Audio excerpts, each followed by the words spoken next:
It says, wherefore tongues are for a sign, not to them that believe. Let me repeat that. Wherefore tongues are for a sign, not to them that believe, but to them that believe not. But prophesying serveth not for them that believe not, but for them which believe. If therefore the whole church be come together into one place, and all speak with tongues, and there come in those that are unlearned or unbelievers, will they not say that you are mad? And our translation of mad is crazy. Amen, in our modern terminology. In our modern terminology, it's crazy. Not with all your wits, or elevator don't go quite to the top. Okay, now I'm going to go 26 through 28. Okay, but let me say something. You know, you just got done reading that, and we're supposed to edify the church. So how does the church get edified? Okay, what you got to do is you got to go up here. Okay, go ahead. And well, we was in chapter 14, right? Yes, sir. Okay, here's how the church is edified. But he that prophesieth speaketh unto men to edification. Edification. And exhortation and comfort. Not by tongues, but prophesying. By prophesying. Amen. Amen. And to edify. Edify is the building up. You're edifying something. You're building them up. You're teaching them something. You're helping them be stronger. You're lifting them up. Yeah. You're giving them like knowledge. What we're doing right here, You're right now. knowledge. Yeah. You know, prophecy is one thing.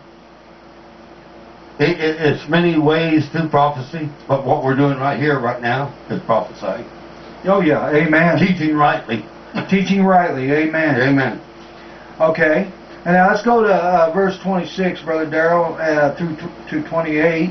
It says, how is it then, brethren, when you come together, every one of you hath a psalm, hath a doctrine, hath a tongue, hath a revelation, hath an interpretation?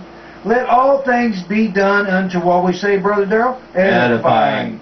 If any man speak in an unknown tongue, let it be by two, or at the most by three, and that by course let one interpret. Now, I want you to understand something. If there's people standing up in the church yelling tongues, I'm not talking about praying in tongues. I'm talking about speaking tongues, running around the church, and there ain't one. They're not really even supposed to be running around all. But if there not be an interpreter in there, it's going to tell you what. Paul, listen to what Paul says. If you don't have an interpreter to interpret to the church what another person is saying in tongues.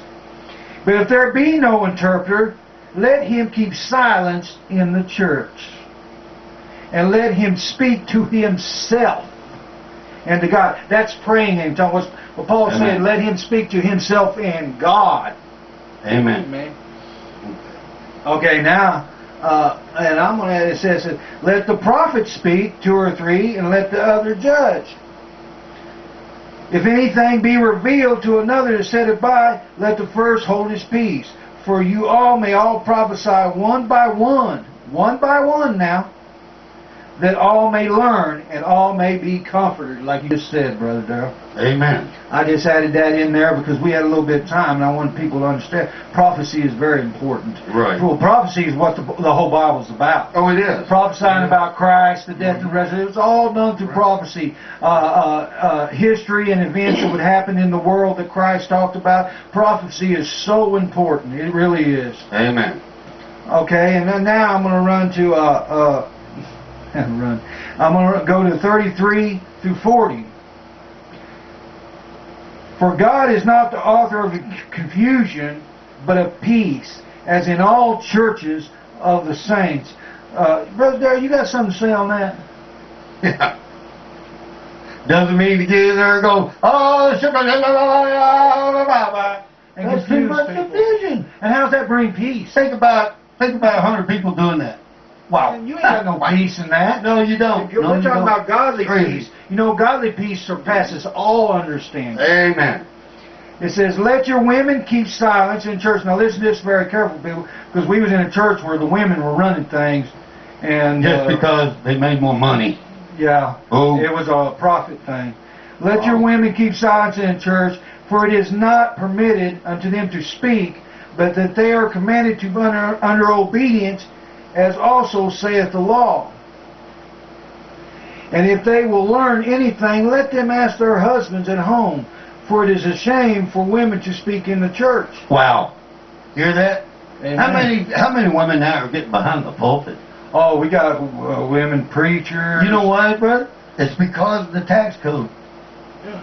They let them because according to the IRS tax code, they have to let them 501c3. Yeah. That's the reason why if we ever get a church going, we ain't going 501c3 because your salvation is not worth a tax exemption. That's right. None whatsoever. And what he's saying there, if it don't line up with the law of the tax exemption, in other words, if you're preaching outside of what's in that contract, I guess, they're going to shut you down. Yeah, they will. They'll shut you down.